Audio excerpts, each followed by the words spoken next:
दोस्तों नमस्कार।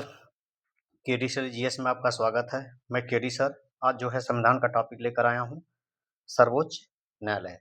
और सर्वोच्च न्यायालय को उच्चतम न्यायालय भी कहा जाता है। इसे इंग्लिश में सुप्रीम कोर्ट कहते हैं।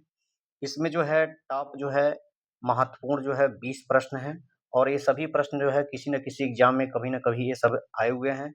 वनडे एग्जाम में सब ये सभी आए हुए प्रश्न हैं। अगर इन 20 प्रश्न का डिस्कशन करते हैं तो बहुत सारा आपका जो है प्रश्न क्लियर होगा और कोई कंसेप्ट जो है इसमें क्लियर होगा। चलिए एक-एक प्रश्न का डिस्कशन स्टार्ट करते हैं। तो ये रहा आपका पहला प्रश्न जो है, संविधान में सर्वोच्च न्यायालय की स्थापना और गठन से संबंधित अनुच्छेद है, तो इसका जो है अनुच्छेद कौन-सा है? 124 है। पहले प्रश्न का उत्तर क्या हो जाएगा? ये सही हो जाएगा। और सर्वोच्च न्यायालय का गठन कब किया गया था? 26 जनवरी को गठन किया गया था। 26 जनवरी 1950 को इसका गठन किया गया। दूसरा प्रश्न देखिए, सर्वोच्च न्यायालय की स्थापना कब हुआ था? तो सर्वोच्च न्यायालय की स्थापना अभी आपको जस्ट बताया हूँ 26 जनवरी 1950 को हुआ था। दूसरे प्रश्न का उत्तर क्या हो जाएगा? बी सही हो जाएगा। तीसरा प्रश्न देखिए, सर्वोच्च न्यायालय में मुख्य न्यायाधीश को लेकर कितने न्यायाधीश होते हैं? न्यायाधीश हैं तो ये जो है कितने हैं टोटल जो है वर्तमान में 34 हैं। तो तीसरे प्रश्न उत्तर क्या हो जाएगा? बी सही हो जाएगा। जब जो है सर्वोच्च न्यायालय का गठन हुआ तो उस समय कितने न्यायाधीश थे? 8 न्यायाधीश थे। एक जो है मुख्य न्यायाधीश थे और 7 क्या थे? अन्य न्यायाधीश थे। यही जो है 8 न्यायाधीश बढ़कर कितने हो गए हैं इस समय वर्तमान में? 34 हो गए हैं और एक जो है मुख्य न्यायाधीश हैं और 33 क्या हैं? अन्य न्यायाधीश हैं। चौथा प्रश्न देखिए, सर्वोच्च न्यायालय में न्यायाधीश की नियुक्ति कौन करता है? सर्वोच्च न्यायालय में न्यायाधीश की जो है नियुक्ति राष्ट्रपति करते हैं। चौथे प्रश्न का उत्तर क्या हो जाएगा? ये सही हो जाएगा। पांचवा प्रश्न देखिए, सर्वोच्च न्यायालय के न्यायाधीश को शपथ कौन दिलाता है? तो सर्वोच्च न्यायालय के न्यायाधीश को शपथ जितने 34 वर्तमान में जो है न्यायाधीश है, इनको शपथ जो है राष्ट्रपति दिलाते हैं। तो पांचवें प्रश्न उत्तर क्या हो जाएगा? सी सही हो जाएगा। छठा प्रश्न देखिए, सर्वोच्च न्यायालय में न्यायाधीश नियुक्त होने की योग्यता क्या होनी चाहिए? पहली बात, भारत का नागरिक होना चाहिए।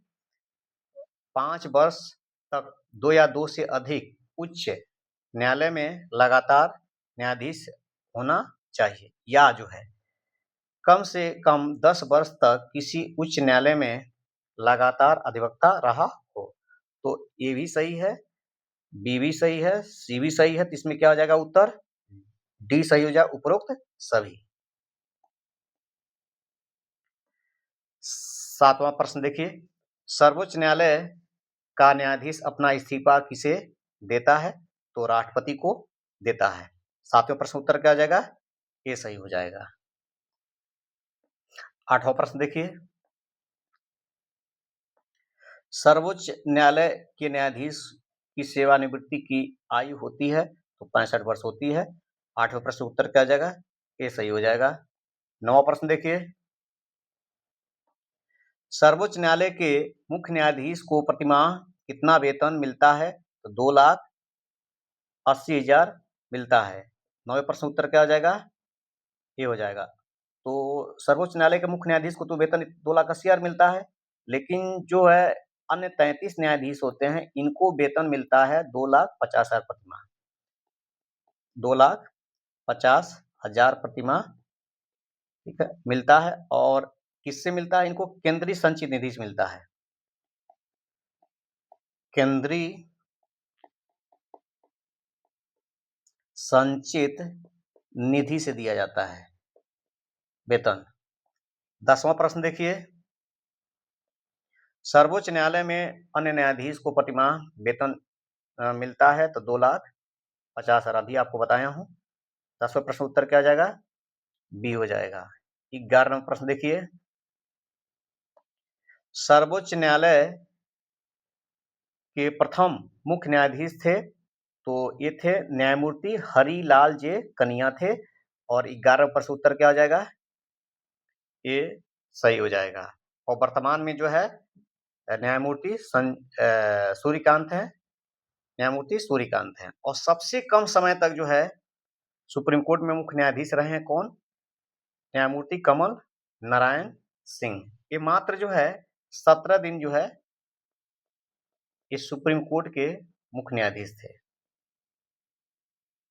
12 नंबर प्रश्न देखिए, सर्वोच्च न्यायालय के न्यायाधीश को सिद्ध कदाचार या अक्षमता के आधार पर हटाया जाता है। उल्लेख है इसका उल्लेख किया गया है अनुच्छेद 124(4) में किया गया है। 12 नंबर प्रश्न उत्तर क्या हो जाएगा? ये सही हो जाएगा। और सिद्ध कदाचार क्या है? इसका अर्थ होता है भ्रष्टाचार। भ्रष्टाचार एवं होता है अनैतिक आचरण। अनैतिक आचरण होता है।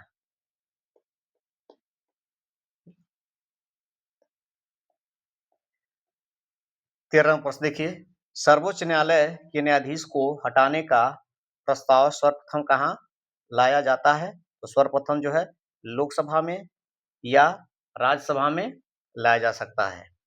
और 13 प्रश्न उत्तर क्या हो जाएगा?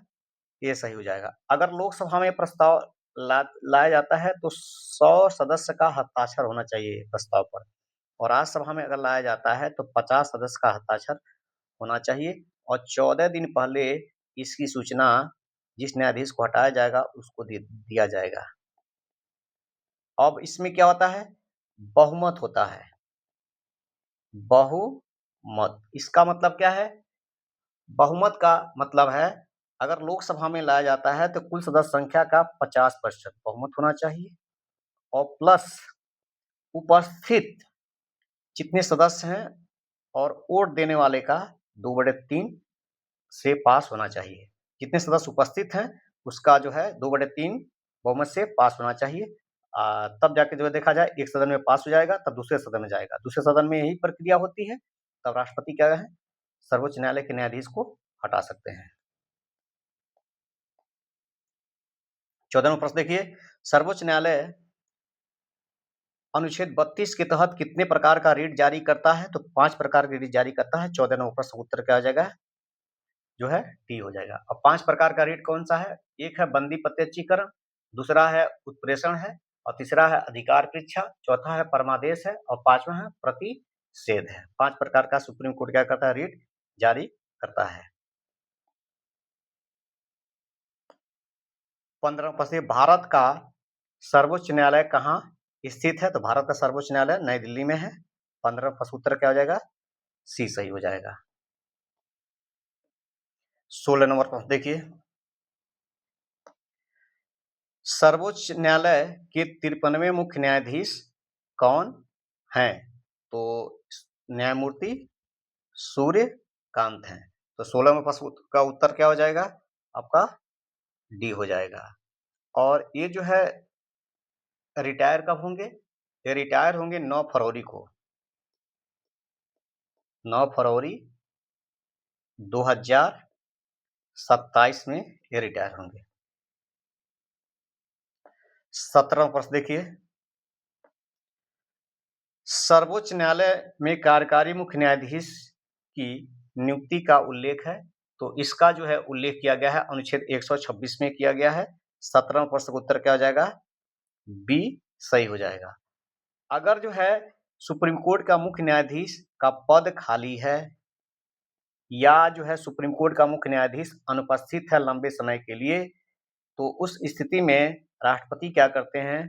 कार्यकारी मुख्य न्यायाधीश की नियुक्ति कर देते हैं। 18 नंबर प्रश्न देखिए, सर्वोच्च न्यायालय न्यायाधीश के वेतन भत्ते और विशेषाधिकार से संबंधित अनुच्छेद है। तो यह जो है संबंधित अनुच्छेद है 125 है। तो 18वां प्रश्न उत्तर क्या हो जाएगा? ये सही हो जाएगा। 19 नंबर प्रश्न देखिए, किस अनुच्छेद में उल्लेख है कि सर्वोच्च न्यायालय अभिलेख न्यायालय है? तो इसका उल्लेख किया गया है अनुच्छेद 129 में किया गया है। तो 19वां प्रश्न उत्तर क्या हो जाएगा? बी सही हो जाएगा। अभिलेख न्यायालय का मतलब है सुप्रीम कोर्ट के जितने भी निर्णय फैसले दिए जाते हैं वह जो है रिकॉर्ड के रूप में रखा जाता है, रिकॉर्ड के रूप में रखा जाता है और सुप्रीम कोर्ट के जो निचले अदालत हैं उसमें क्या है, साक्ष्य के रूप में प्रस्तुत किया जा सकता है, साक्ष्य के रूप में प्रस्तुत किया जा सकता है। लास्ट प्रश्न देखिए, किस अनुच्छेद के तहत राष्ट्रपति सर्वोच्च न्यायालय से सलाह लेते हैं? तो अनुच्छेद 143 तहत लेते हैं। 20 नंबर प्रश्न का उत्तर हो जाएगा सी सही हो जाएगा। लेकिन राष्ट्रपति सर्वोच्च न्यायालय के सलाह को मानने के लिए बाध्य नहीं है, चाहे तो मान सकते हैं चाहे तो न माने।